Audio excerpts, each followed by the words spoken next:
Da, ova ekipa, zapravo samo deo ekipe večeras ovde Katarina Španić, naravno prednost kao dama, Predrag Stakić, Ivana Postolski, hvala vam što ste večeras ovde zaista puta dva u ovim uslovima, ali sad ćemo mi da se fokusiramo na priču pa nećemo ni da osjetimo ovu temperaturu koja nas je zadesila na 22. spratu Palate Beograd. Dizajnici, to je negde ono kao zamisao jednog čitavog programa koji treba zapravo da se dogodi u Božidarcu, nekako mesto na kom sam ja odrastala, neko svi Vračarci, prosto jedan deo svog detinjstva ili mladosti su proveli tamo. Sada su to bile škole plesa ili se odlazilo na svirke. Tebi je negde, Katarina, znam, evo sada pričamo po drugi put o tome, bila upravo ideja da taj neki duh tom prostoru i tom mestu vratiš toga kako ga se mi sećamo u nekom svom odrastanju. Jeste da Božidarac ponovo postane mesto koje okuplja umetnike i ljude slobodnih misli. I evo, pored mene su Ivan i Peđa, domaći dizajnici, u stvari, da objasnimo sada domaći dizajnici šta je to. Da biće ono kao šta? Kao da li smo dobro čuli? Da. Koji su u stvari i autori tog projekta. Ja sam ih znači zvala da napravimo izložbu u Božidarcu, vezanu za dizajn, da kažem da je Peđa Stakić dizajner koji je pobednik međunarodnog konkursa za logo na temu ljudskih prava. Znamo i bili smo strašno ponosni prosto kada smo tom bili u prilici da čitamo da je čovjek sa ovih prostora. Ivana Postolski je također naš dizajner koji je imao svoje izložbe ne u Beogradu, imao je u Njujorku, radi za jednu od prestižnih agencija srpskih licencnih, da sad ne reklamiramo. Možete slobodno za koju agenciju radiš? Za Lio Barnet. Lio Barnet, aha, opušteno spravi. A s druge strane je i neko ko je tvorac graforizama, što je reč koja ne postoji u našem jeziku, znači sam je... Doskoro nije postao. Doskoro nije postao, ali Ivan je odlučio da treba da se uvrsti u srpski rečnik, dobro. Ja sam poželjala da napravimo izložbu u Božidarcu, međutim oni su toliko kreativni i inovativni i upravo podržali celu tu stvar i napravili jednu stvar koja se zove domaći dizajnici, koja je sada već na nivou jednog pokreta koji mi krećemo od ove emisije sa tobom. Jao, divno! Imam ovaj prvenstvo, pa baš mi je drago. Nadam se da ćemo biti ono što se kaže good luck, dobra sreća za sve što budete radili u budućnosti. Znači 10. februara, da kažemo odmah datum, u 19 sati u Božidarcu otvaramo izložbu Domaći dizajnici, koja se sastoji upravo od njihovih radova, zatim od proglasa domaćih dizajnika i od koncerta grupe Naked, znači ulaz slobodan. On je tamo sledeći petak, 19 sati. 19 sati, dobro. Peđa, mnogo mi je drago što si večeras i ti ovde, između ostalog, zato što neko smo pokušavali da te dobijemo, ali verovatno bila neka frka gužva u smislu svega onoga što prosto kada si dobio nagradu, pa uvek postoji taj period. Veliki broj kolega je želeo s tobom da razgovara. Moram da te pitam i takođe u ovom spotu najavnom i za čitavu ovu kampanju, a i za ovaj pokret, mislim nije kampanja, mislim da će ovo imati svoj onako produženi rok trajanja, se negde prepoznaje upravo taj tvoj znak koji je osvojio prvu nagradu, odnosno bio je prihvaćen od Human Watch, je li tako? Nije Human Rights Watch, nego je napravljena globalna ta inicijativa, u stvari koja je htjela da ubrza ono recimo što se desilo sa simbolom za mir. Dobro. On je napravljen za nuklearno razoružanje, pa je 10 godina prosto sticaja okolnosti je proizveo da on se koristi za mir. A sad su ovde napravili inicijativu da se prosto dođe do tog simbola. Dosta mi je bilo zanimljivo, ja sam sad rekla, ovaj golub, on nije tu golub, to je ruka, a u stvari je okej da svako vidi svoje. Bitno je da svako vidi nešto i da svako možete da osjeti. I to je interesantno, recimo, to je kuriozitet vezano za ovaj dizajn, što je ciljna grupa 7 milijardi ljudi. I kako napraviti nešto što može... Da komunicira sa 7 milijardi ljudi. Znači, potrebna je neka apstrakcija tu da bi se uopšte ideja ljudskih prava sažela, kojih ima jako puno, koji su različite opet, a ne sme ni sasvim da bude apstraktno da bi i onaj na Tibetu mogao da primeti nešto i da osjeti i da se identifikuje sa tim.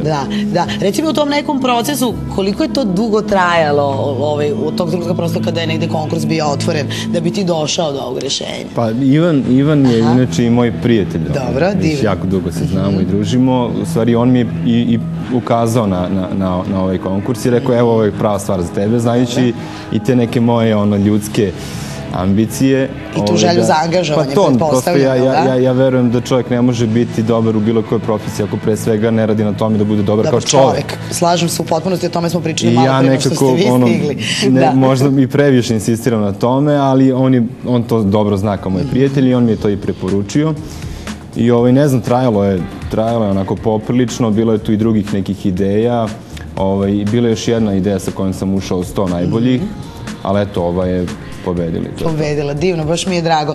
Ivane, evo sada kao negde i podrška Peđina, sad vi negde na čelu čitavog ovog pokreta dizajnika. Kakve ideje, šta će se to u narednom periodu dešavati? Koliko će biti u mogućnosti ljudi kreativnih ljudi sa ovih prostora, da se fokusiramo za početak na Beograd, onda možda će to i ljudima u Srbiji biti zanimljivo moći da se umreži u sve ono što ćete u budućnosti u Božidarcu raditi? Pa evo, Božidarac je imao, da kažemo, i sluh i prepoznaje ovo što mi radimo. Ovakav jedan jedini, da. Bravo, kaća. Da.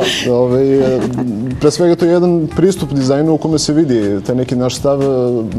Mi to radimo na jedan specifičan način koji u stvari, da kažemo, izlazi šablona u koji smo globalno upali ovih poslednjih godina i ne samo poslednjih godina, nego i duže.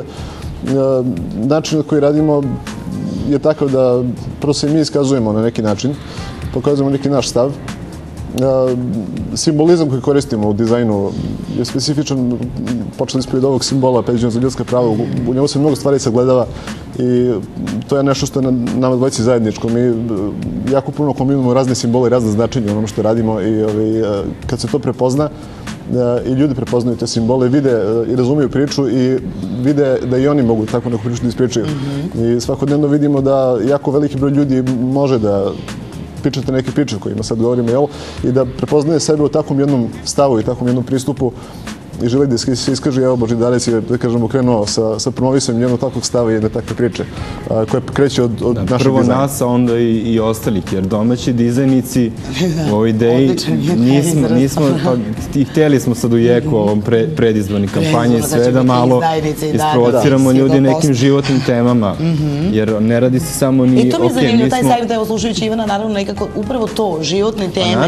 Mislim da će biti jako važna ta neka svakodnevica i prosto malo smo se nekako utišali, složit ćete se svi u tom nekom izražavanju svoga stava i tako da imamo jednu onako melanholiju potpunu, a nismo svesni koliko može biti moć pojedinca i koliko jedan čovjek prosto može da pokrene, ukoliko smo željeli neke promjene u različitim segmentima naše svakodnevice. Složit ćeš se? To je suština, u stvari, moć pojedinca. Ko petka i sastava. Tako i ovdje se radi o jednoj prostoj stvari. Znači, prvo je Božidarac nas negde prepoznao i omogućio nam da mi sad dalje širimo taj isti princip, a to je da čovek ima tu moć, nevezano u kom sistemu, u kakvom je stanju sistem. Mi smo izgubili u tom smislu veru u sebe. Ali ja moram da samo kratko ilustrujem to kako su oni sebe prepoznali u ovom sistemu. Da, čujemo. Znači oni kao domaći dizajnici sebe doživljavaju kao lica sa poternice. Dobro. Da, i evo, ja ću sada pročitati samo segment te poternice, mi ćemo imati video izdanje svega toga i to će biti naša kampanja, ali ta poternica počinje ovako. Republika Ujedinjene hibernacije objavljuje poternicu za domaćim dizajnicima Predragom Stakićem i Ivanom Apostolskim. Optužena lica se terete za opštenarodno veledizajništvo koje narušava sveti poredak naše Ujedinjene hibernacije i projekat velikog ujedinjenja u globalnu zajednicu ravnodušnih naroda, Ujedinjenu stagnaciju. Nacionalno telo za borbu protiv dizajnika Spokoj, to je inače skraćenica specijalna propagandina organizacija koja oblikuje javnost. Dobro, bravo. Nakon obavljenih istražnih radnji utvrdilo je sledeće. Optuženi Predrag Stakić i Ivan Apostolski oglušili su se o zakone Ujedinjene hibernacije i u više navrata remetili Ustavom zagarantovano pravo građana na letargiju, monotoniju, nemaštovitost, neinventivnost, sveopštu inerciju i svetu praksu dnevnog spavanja. Jesi dobio neka nagrada ukoliko ste vas dvojice negdje prisutni? Sad slušajte, optužena lica su se neovlašćeno bavila zabranjenim aktivnostima stvaralaštva, kreativnosti i inventivnosti i tako uticali na pojedine nespremne građane, što je uzrokovalo druge zabranjene pojave kao što su inspirativnost, entuzijazam, altruizam, pa čak i želja, nada i vera u bolje. Njihovo dizajništvo deluje remeti sve ono što smo decenijama stvarali i preti da ozbiljno utiče na svest i stanje naše hibernacije. To sve ima svoj nastavak. Sve mi je jasno, potpuno zapravo o čemu smo pričali. E sad, u tom smislu, negde nadalje, kako će izgledati, koji će tu ljudi prosto moći da se pridruže ovom čitavom pokretu? Pa to sam počeo, znači ovde se, ok, sad mi smo dizajneri. Dobro. Ali generalno dizajnik je svaki onaj koji ne pristaje na kompromise sa zdravim razumom, sa prosto onim kako treba živeti i šta treba raditi i u okviru svoje profesije, uopšte u odnosu prema drugim ljudima, prema životu, prema svemu. Tako da dizajnik, ti si dizajnik koji na ovoj hladnoći radi Hvala vam na tome. ovde i Meni koji je čast. negde, pa ne, ali to je Koje koncept. promovišeš ceo ovaj koncept. To je koncept. Tako da je svako dizajnik i to je prosto Kao neka čitava ova ideja ekipa da koja potaknemo ljude da veruju više u sebe i da rade na sebi i da veruju da mogu više. I mislim, odličan naziv emisije, Još uvek budni. Dakle, obraćamo se svima koji su još uvek budni. Da, ali ja sam stalno govorim ljudima da to nije ono fizičko stanje budnosti, pa ste vi sad nešto budni ulaskom u novi dan, nego ste budni na najrazličitije moguće teme, da ih čujete i u tom smislu zapravo i pozivam sve goste da bismo nekako to stanje budnosti... Opet su se poklopile kocke. Opet su se poklopile. Evo ja moram da kažem, kad smo već kod toga i upravo cela ova stvar vezana za dizajništvo, pošto u petak kreće i Vrača Rocks u Božidarcu. To ja htjela da ti pitam, s obzirom da smo imali onako jedan festival koji smo negde promovisali zajednički. Tvoj zvuk demo bendova, to će biti u aprilu, o tome ćemo takođe pričati, ali sad u petak kreće Vrača Rocks. To je znači festival gde će svaku petka u Božidarcu u 20 sati se održavati koncerti najrazličitijih bendova, po 3 benda po pravilu svako veče. To će biti komercijalno, ali po vrlo prihvatljivim cenama, 300 dinara karta, a po 3 benda moćete da slušate, ali već za veče kada su domaći dizajnici u pitanju, Naked sviraju otvoreno za sve oni koji dođu na izložbu, priključuju se domaćim dizajnicima, tako da svi koji dođu na izložbu u 19 sati u 10. februara posle toga mogu da nastave u Božidarcu da slušaju svirku grupe Naked. I Ivane, od tog 10. od trenutka kada to bude nekako javno promovisano za širu javnost i za sve ove ljude koji se budu prepoznali, da prosto imaju tu potrebu da budu deo ove ekipe, odnosno ovog pokreta. Ideje, bravo. Jel će Božidarac biti sedište i negde mesto ili naravno opet sad neke i mreže i savremena tehnologija će pomoći da se vi negde umrežite, družite i stvarate neki novi pogled. U Božidarcu se i desilo to. Ja sam da kažem, verujem da hoće jer se već dešava. As we speak, Božidarac je već postao to jedno mesto koje je profunkcionisalo u tom smislu. Po mnogo čemu jedinstveno u gradu. Ja to čekam da vas posetim u stvari, da. Da, ali nije poenta da, ja kažem, ne treba ni Beograda ni Božidarac da budu centar sveta, već deo sveta. Znači, poenta je da se ideje šire i da se prihvataju. Tako da mi ćemo, kako kažem, nesebično da damo i drugima ulogu dizajnika.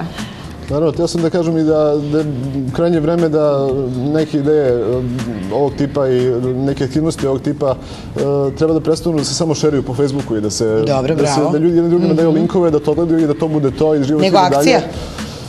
Neka vrstacija nam treba, postoji taj socijalni moment, neko će reći zašto pravimo izložbu printova kada sve to može da se vidi na netu, treba da se skupimo, treba da budemo svi na jednom mestu, treba da budemo zajedno u nekom svetu. Postoji jedna priča, ja razgovarajući sa svojim prijateljima, izvini što sam te prekinula, zapravo tako ta neke kritične mase, ali ne u negativnom smislu, nego smo razgovarali o tome da više ne postoje mesta okupljanja. Kako da vam kažem, nekako smo svi završava se posao to do 6-7, vraćamo se porodici ili sami. Globalni trend.